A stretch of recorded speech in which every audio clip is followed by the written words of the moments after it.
ছেলের আবার বায়নার শেষ নেই, এই জন্য আজকে বের হয়েছি ক্রিসমাস ট্রি কেনার জন্য। সে কয়েকদিন ধরে বলতেছে সে ক্রিসমাস ট্রি কিনবে। আজকে বাইরেটায় প্রচণ্ড ঠান্ডা, সবাই অনেক মোটা মোটা জ্যাকেট পরেই বের হয়েছে। আমার ছেলের আবার এই যে পাও পেট্রোল নামের একটা ড্রেস আছে, এই ড্রেসটাই সে সবসময় পরবে, এর উপর আর কোনো জ্যাকেট পরবে না। তার এই পাও পেট্রোল জ্যাকেটটা খুবই পছন্দ, মানে জ্যাকেট না সোয়েটার, আর জ্যাকেট সে পরবে না। তার এই পাও পেট্রোলের যে ছবিগুলো এইগুলো সব ঢেকে যাবে। তারপরে না পেরে তার বাবা নিজের জ্যাকেটের ভিতর ঢুকিয়ে নিয়েছে।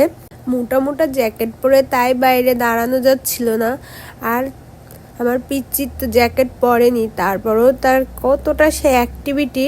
তারপরে আমরা একটা স্টোরে এসেছি, স্টোরে এসে দেখি কত সুন্দর সুন্দর ক্রিসমাস ট্রি দেখে তো সে পুরোই অবাক।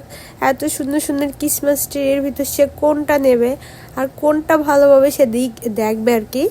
তাকে আমি বারে বারে বলতেছি তোমার কোনটা পছন্দ, সে শুধু দেখেই যাচ্ছে, সে আর বলতে পারছে না কোনটা নিবে। তারপরে তাকে বললাম যে তাহলে আজকে তুমি দেখে যাও, তোমার কোনটা পছন্দ পরের দিন এসে আমরা নিয়ে যাব।